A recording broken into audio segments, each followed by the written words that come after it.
Is there more to Morrow than we learned in episode 5 of Alien Earth? Is Yutani hiding the truth from Morrow?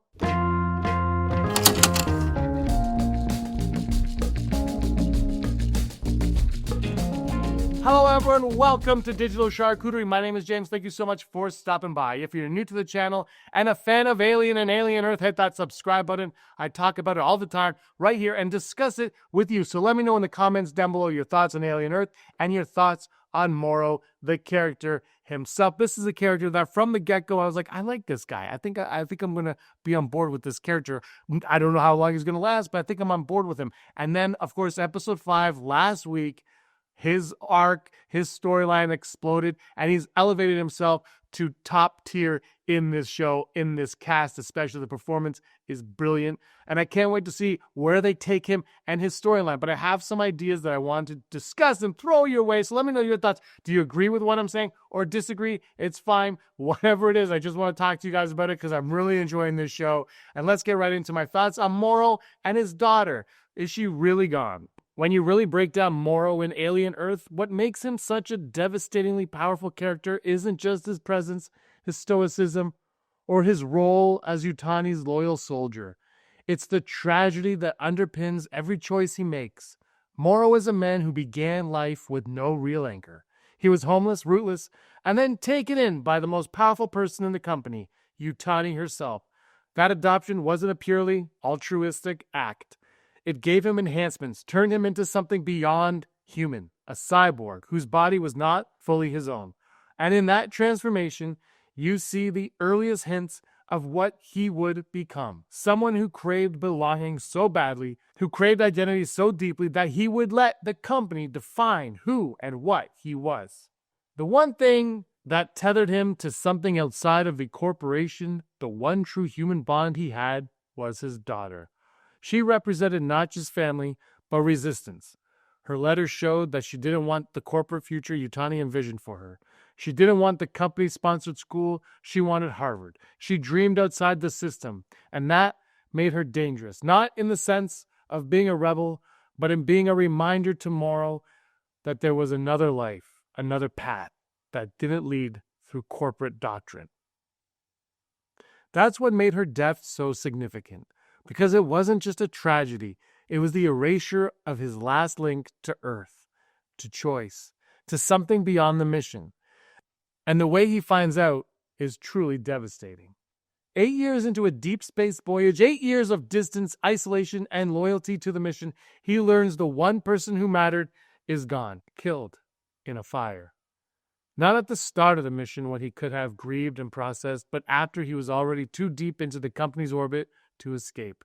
That delay alone feels deliberate, like the company ensured that he received the news only when there was no way back. So, here's a theory. What if Yutani, or the company itself, engineered that death? What if the fire was no accident, but a way of ensuring Morrow would never again hesitate, never again have something pulling him away from corporate directives? Because think about it. Yutani knew Morrow better than anyone. She raised him, shaped him, turned him into her most prized asset. She would have understood that the only thing keeping him even slightly human, the only thing keeping him capable of thinking beyond protocol, was his daughter. Take her away, and what's left is a perfect instrument of the company. No questions, no attachments, no reasons to deviate. And if that death was faked, that's somehow even more chilling, because it would mean she's alive somewhere, held out of his reach, while Morrow is kept on a leash by grief and false finality. Forever loyal because he believes he has nothing left.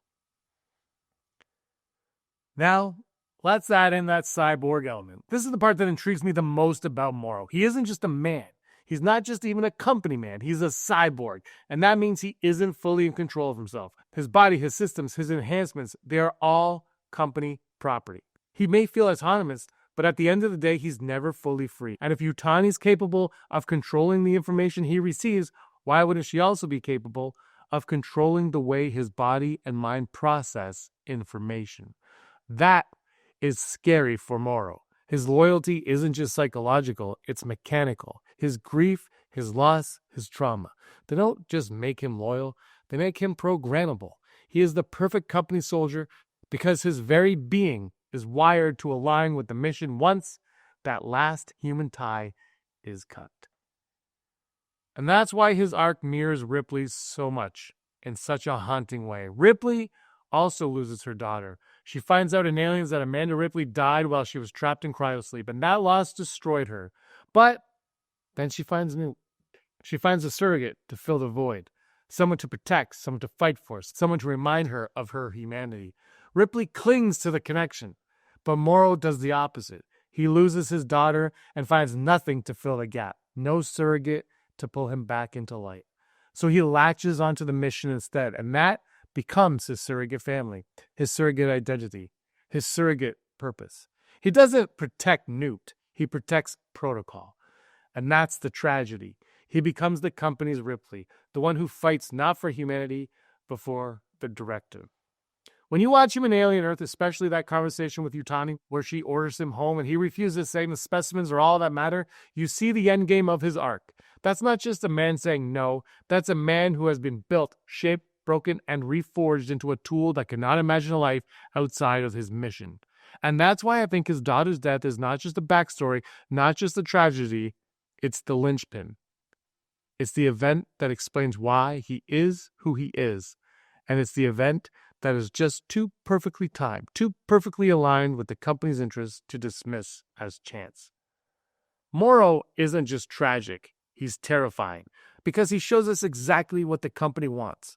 Someone whose humanity is stripped away, not all at once, but piece by piece, until the only thing left is loyalty. And when you add in the cyborg angle, it's even worse because it raises the question of whether he had a chance to resist in the first place. Was he grieving, or was he programmed to grieve in a way that hardened him?